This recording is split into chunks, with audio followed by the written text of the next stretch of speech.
A finales de los años 50, el rock and roll empezó a circular en México como mercancía importada. Discos que llegaban por la frontera, películas dobladas o programas de radio que alternaban las radionovelas y comenzaban a integrar en listas musicales. El sonido entró antes que la infraestructura. En México predominaba el sonido acústico, como los tríos o los boleros. Las guitarras eléctricas eran escasas. Los amplificadores se compartían y los músicos aprendían copiando movimientos y acordes de oído, o de un conocimiento más clásico. Bandas como los Xochimilcas, los Teen Tops, los Locos del Ritmo, los Rebeldes del Rock, aparecieron en un país que buscaba mostrarse moderno, queriendo permear dentro de una juventud limpia, bailes de salones y televisión en blanco y negro. El rock entró a la industria cultural como entretenimiento controlado. Sonaba en estaciones comerciales, aparecía en programas familiares y realmente no generaba fricción. Porque ¿cómo te va a generar fricción Enrique Guzmán con 15 años o este tremendo rolón?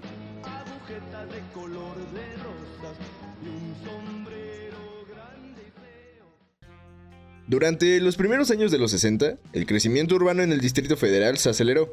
El rock acompañaba ese movimiento sin interferir en él. Solo existían. Sin embargo, el país que sonaba en la radio no era el mismo que se discutía en las aulas de las universidades mexicanas. La Universidad Nacional Autónoma de México y el Instituto Politécnico Nacional se convirtieron en espacios de politización constante. Círculos de estudio, asambleas, publicaciones internas, llevaron a las juventudes universitarias a cuestionar al Estado, sacando a la conversación temas como el autoritarismo, el control sindical o la violencia institucional. Esto después de la represión al movimiento ferrocarrilero de Demetrio Vallejo.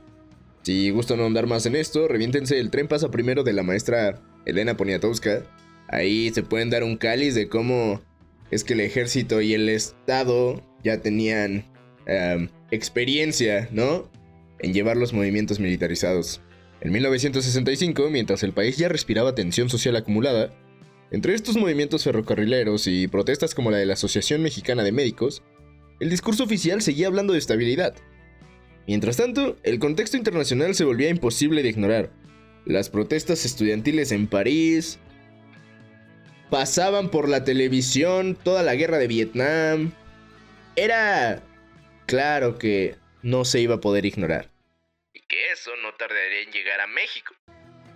Llegó primero el discurso que los amplificadores. El verano de 1968 condensó años de inconformidad. El conflicto entre estudiantes y fuerzas de seguridad escaló rápidamente.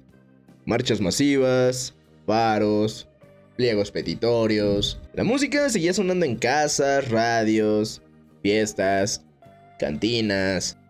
Pero el ambiente ya no era el mismo. Se había tornado un tanto oscuro. El 2 de octubre de 1968, la Plaza de las Tres Culturas fue testigo de cómo el ejército y cuerpos de seguridad dispararon contra estudiantes y civiles que alzaban la voz pidiendo un cambio. Y voy a hacer un breve paréntesis, pero son casi 60 años de eso y ¿dónde estamos?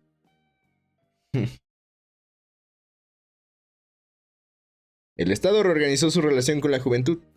La vigilancia cultural se intensificó, los eventos de tal índole empezaron a ser cancelados y los prejuicios aumentaron. Algo como traer el pelo largo era asociado a rebeldía y desorden. El rock entró en ese mismo marco. Las tocadas empezaban a escasear, ya no había lugares, obviamente no había spots en la radio, ni mucho menos en la televisión, todo era mejor no asociarse con el rock porque ya era peligroso. Eso generó que la industria se replegara en las periferias, en las orillas, y tal vez ya no veríamos el rock como estaba siendo. Ahora lo verías desplazado del centro y gente generando su propia industria en bodegas abandonadas, en alguno que otro jardín, en algún hoyo funky. Y fue ahí que, lejos de los reflectores, se empezaría a crear una etapa nueva. Antes de terminar, me gustaría dejarte un par de recomendaciones por aquí para que puedas escuchar lo que se escuchaba en esos ayeres y puedas entender un poco más, te dé un poco de contextualización acerca de cómo es que cambió radical el rock. Y bueno, para este punto ya las bandas empezaron a separar. Unas se deshacían, otras se empezaban a generar. Todo fue transformándose muy drástico. Y así continuó, hasta que un par de años después, algo que sería una carrera para pasarla bien aquel 11 de septiembre de Valle de Bravo, se convirtió en lo que se puede considerar el evento de partida que llevó al rock a oídos importantes. Tan importantes que obviamente también iban a ser censurados. Y estoy hablando de nada más y nada menos que...